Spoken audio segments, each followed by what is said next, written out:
আসসালামু আলাইকুম। আমার বাংলাদেশের ভাই বোন, রাজনৈতিক নেতাকর্মী, দেশের সাধারণ জনগণ সকলকে আমার সালাম। আজকে এই মুহূর্তে যে জন্য আসছি, আসলে যে পদত্যাগ নাটক, এটার পরিসমাপ্তি ঘটবে আজকে। তা আপনারা ভাইবেন না যে ইউনূস সাহেব পদত্যাগ করে আজকেই চলে যাবেন, এটা বলছি না। নাটকটার পরিসমাপ্তি, মোটামুটি পরিসমাপ্তি, মানে কোরবানির আগ পর্যন্ত একটা পরিসমাপ্তি ঘটবে আজকে। আজকে যখন জামাত যাচ্ছে, বিএনপি যাচ্ছে, এনসিপি সহ আরো বাকিরা যাচ্ছে, ইউনূস কাকার সাথে কথা হবে। তো ইউনূস সাহেবের সাথে আসলে কি কথা হবে, বা এই যে ফেসবুক গরম হইল, এই যে উনি পদত্যাগ করছে, এই জিনিসটা আসলে আসলো কোত্থেকে? এটা কি ইউনূস সাহেব নিজে বলেছিলেন? এটা কি আমাদের প্রেস সেক্রেটারি ওই যে ময়লা শফিক সে আইসা বলছিলেন? এটা ওরা কেউই বলে নাই। এটা বলছিল কে? ওই যে এনসিপির নাহিদ। একটা ভিডিও কিন্তু খুব ভাইসা বেড়াচ্ছে যে নাহিদ যেভাবে ওই যমুনাতে ঢুকছে। তো প্রশ্ন হচ্ছে এই নাহিদটা কে? নাহিদ কি এখন ইউনূস সাহেবের প্রেস সেক্রেটারি বা প্রেস উইংসের কেউ, নাকি এনসিপির লিডার? তো উনি তো এখন সরকারের কোনো ইয়ের ব্যাপারে কথাই বলতে পারেন না, কিন্তু এরপর উনি বলে যাচ্ছেন। আর ওনার হাইটা যেভাবে ঢুকছে, এটা আপনি একটা জিনিস চিন্তা করেন যে এই যে বিএনপির মির্জা ফখরুল ইসলাম আলমগীর আছেন না, উনিও কিভাবে চাইলে কখনো ঢুকতে পারবেন? বা বিএনপির অন্য কোনো নেতা কি ঢুকতে পারবেন? বা জামাতেরই কোনো নেতা কি এইভাবে ঢুকতে পারবেন ধুম করে? যে কেউ পারবেন না। একমাত্র এনসিপি, মানে এই সন্ত্রাসী মব বৈষম্য বিরোধী আন্দোলনের এই নেতারা, ওরা যখন চাইবে তখন, তাদের লিমিটেড ভার্সন আছে অবশ্য 8-10 জন, ওরাই ঢুকতে পারবেন। আর এই জিনিসটা কখন হইল? এই যে আমি পদত্যাগ করব, এটা নাহিদুল ইসলাম আইসাই বাহিরে বলছে। এখন আপনারা বুঝতে হবে যে এটা পুরাটাই কিন্তু ডিপ স্টেটের একটা খেলা। আমরা ছোটবেলায় আমরা দেখেছিলাম যে ওই আপনার এই পুতুল নাচ, গ্রামে গঞ্জে না, শুধু শহরে হইতো পুতুল নাচ। 2 জন ব্যক্তি পর্দার পেছনে, আর সামনে 10-12টা পুতুল, ওদের 10টা আঙ্গুলে 10টা পুতুল। সুতরাং ওরা যেটা চাপ দিত সেটা বসতো, সেটা উঠতো নামতো বসতো, এইভাবেই খেলতো। এটা হচ্ছে পুতুল নাচ। তো এই পুতুল নাচের মূল কারিগর এখন আমাদের দেশে যে পুতুল নাচ, এটার মূল কারিগর হচ্ছে কিন্তু ওই ডিপ স্টেট। ওরা ইউনূসকে বলতেছে তুমি এইভাবে করো, এনসিপিরে বলতেছে এইভাবে করো, অমুকরে বলতেছে এইভাবে করো, বিএনপিরে বলতেছে এইভাবে করো। সুতরাং এইভাবে খেলাটা চলতেছে। সেনাবাহিনীর বলতেছে এইভাবে। আপনারা যারা চিন্তা করতে এই সেনাবাহিনী কালকে ক্ষমতা নিয়ে নেবে, এই সেনাবাহিনী কু করে ফেলবে, আরে ভাই, সেনাবাহিনী কু করার সময় গোপনে করে, ওরা কোনো ওপেনে করে না, ওরা গোপনেই করে। আর এখানে যা দেখতেছি ফেসবুকে, তাতে তো সেনাবাহিনী কালকেই নিয়ে নেবে, পরশুদিন নিয়ে নেবে, সকালে নিবে, দুপুরে নেবে, এটা সব নাটক। ব্রিটিশদের একটা জিনিস আছে, ডিভাইড অ্যান্ড রুল। আগে ডিভাইড করো, এরপরে রুল করো। সেম থিওরি এইখানেও এখন প্রয়োগ হচ্ছে, যে আগে ডিভাইড করতেছে, পরে রুল করবে। এখন এসব নাটকের মধ্যে ইউনূস সাহেব আজকে কি হবে মিটিংয়ে, যে আপনারা তো আমাকে ডেকে এনেছিলেন, আমাকে বসিয়েছিলেন, তা আমি এখন আসি, বসছি, কিন্তু আমার কথা যদি আপনারা না শোনেন আমি পদত্যাগ করব, এইটা নিয়ে হো হো হো হো সবাই কান্নাকাটি। তো ওনার কথা কি, ভাই সেন্ট মার্টিন দিতে হবে, ভাই বন্দর দিতে হবে, ভাই করিডোর দিতে হবে, তা না হলে আমরা কোনো কিছুই করতে পারবো না। এটা হচ্ছে মূল থিম। ওনার সাথে আছে রেজওয়ানা।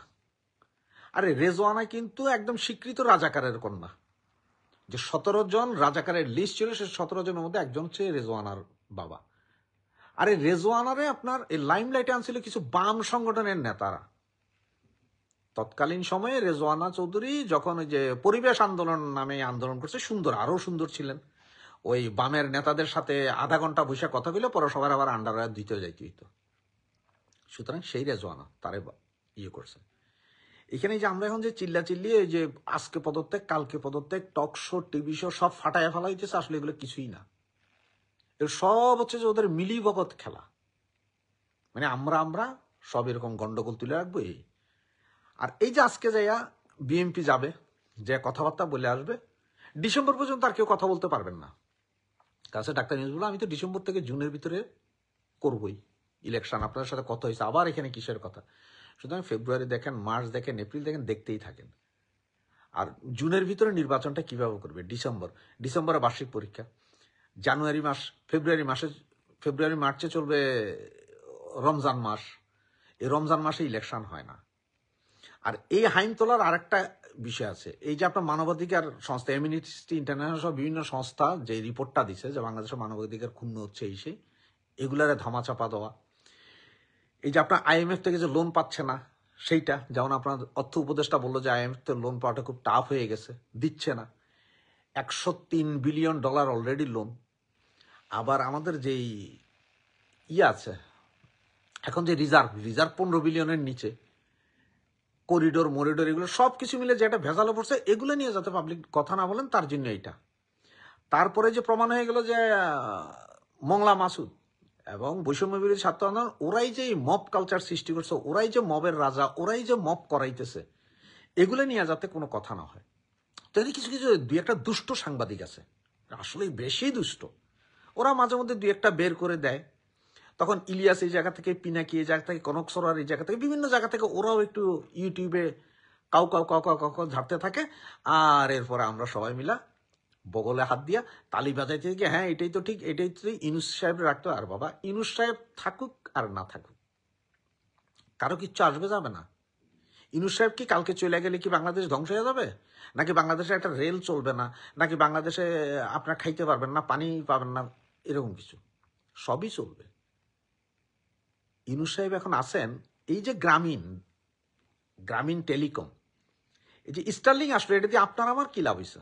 স্টার্লিং এর তো চুক্তি আগের সরকার, যারা আপনারা ফেসিস্ট বলেন, আগের সরকার চুক্তি করতেছিল G2G, মানে স্টার্লিং এর সাথে গভর্নমেন্টের চুক্তি হবে। আর গভর্নমেন্টের ওই চুক্তি হলে তখন আপনার গ্রামীণ না, শুধু গ্রামীণ, একটেল থেকে শুরু করে যতজন আছে, যত লোকাল প্রোভাইডার আছে, সবাই এই স্টার্লিং সাপ্লাই দিতে পারবে।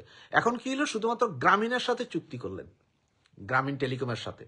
তো গ্রামীণ টেলিকমের সাথে চুক্তি করে গ্রামীণ যা দিবে তাই। একসময় মনে আছে যখন প্রথম গ্রামীণ আসছিল, তখন কিন্তু আপনার 27 টাকাও কল রেট ছিল। পরে যখন এসে 96-তে এই একটেল ম্যাকটেল সবাইরে দিয়ে দিল শেখ হাসিনা, তারপরে যায় কিন্তু এটা কমতে কমতে এখন 60 পয়সা তো আসছে মিনি। এখন গ্রামীণ কামাই নিবে। আর গ্রামীণের মূল বিজনেসের 60% হচ্ছে নরের কোম্পানি, যারা নিজেরাই এটা প্রতিষ্ঠা, তো ওরা নিয়ে যায়। তো নরের গভর্নমেন্ট হচ্ছে মূল, যার কারণে নরের গভর্নমেন্ট বারবার বলে ইউনূস থাকলেই হবে। তা না হলে গ্রামীণ তো ব্যবসা করে কোটি কোটি টাকা কামায়, যে আমার আপনার কি লাভ হয়েছে? এরপরও তাদের 400 কোটি টাকা মাফ করে দিছে। গ্রামীণ ব্যাংকের যেমন 666 কোটি টাকা সবাই জানি, 400 কোটি টাকা মাফ করে দিয়েছে গ্রামীণের ফোনেরও। আপনার আমার লাভ হয়েছে? কারো লাভ হয়নি। এখন বলা হচ্ছে 2010 থেকে 2015 পর্যন্ত 20,000 কোটি টাকা লুট হয়েছে শেয়ার মার্কেট থেকে। তখন শুধু আমরা না, এই সংসদে দাঁড়িয়ে আন্দোলিক রহমান পার্থ, তারপরে যে গোলাম ময়লা রনি, এরা নামই দিছিল দরবেশ বাবা, খুব গালাগালি হয়েছে। এটা 8 মাসে যে 90,000 কোটি টাকা গেল, এটা আমার কথা না, এটা এই মুহূর্তে শেয়ার মার্কেটে যারা ব্যবসা করে ওদেরই চিল্লাচিল্লি। এই 90,000 কোটি টাকা যে চলে গেল, এটা নিয়ে কি কোনো কথা কেউ বলছে? কেউ বলেনি। এইটা নিয়ে তো বলেন না। তখনকার 20,000 কোটি টাকা যদি 16 বছরে যায়, তাহলে আপনার এই 90,000 কোটি টাকা তো 8 মাসে নিয়ে গেলেন না। এটা নিয়ে কথা বলতেছেন না কেন? এইটার কথা নাই। টিসিবির পণ্য নাই, মানুষ না খেয়ে মরতেছে, সেটা নিয়ে কথা নাই। সুতরাং আপনাদেরকে এমন ভাবে ধুলা ঝুঁকানো হচ্ছে যে যাতে আপনারা বর্তমানে এই যে ডিপ স্টেটের যেই কাজ বা যেই জন্য এসে ডাক্তার ইউনূস বসছে, ওনাকে নিয়ে কোনো কথা বলা যাবে না। ওনাকে এমনও করে ফেলা যায় একদম নবী রসুল বানায় ফেলাইছেন। সুতরাং এই চিল্লাচিল্লি, আপনি একটা কথা স্মরণ রাখেন, এখন যে অবস্থা, বন্দর যাবে, এটার কোনো বিকল্প নাই।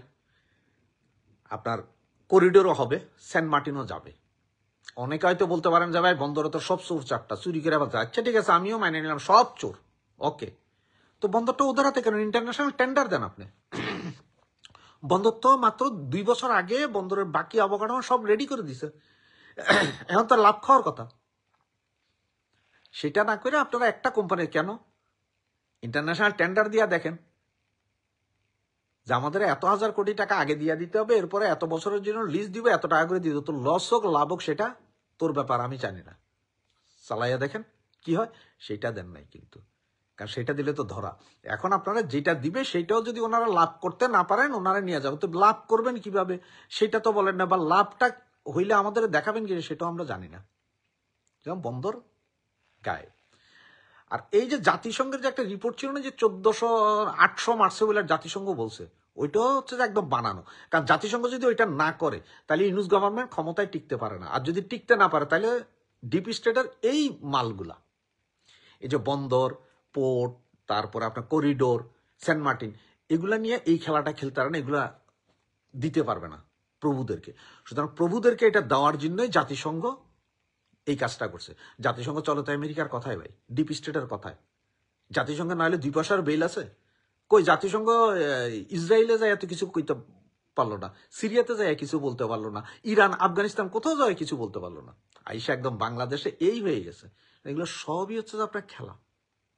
আমরা একটা ফুটবল, আমাদেরকে যে যেই দিকে লাথি মারতেছে ওই দিকে যাইতেছি, আমাদের আর করার কিছু নেই। এই যে আন্দোলন, এই যে মিছিল, এই যে মিটিং, এগুলো সবই হচ্ছে যে ভাওতাবাজি। এটা নিজেদেরই, ডিপ স্টেটের নিজেদেরই গড়া। 6টা পার্ট হবে, এক গ্রুপ আরেক গ্রুপে গালাগালি করবেন, একজন উঠবেন আরেকজন নামবেন, এগুলা এইভাবেই খেলা চলতেছে। সুতরাং এই খেলার সর্বশেষ হবে যখন বাংলাদেশের ম্যাক্সিমাম জিনিসপত্র ওনাদের দেওয়া হয়ে যাবে। তার আগে কিছু হবে না।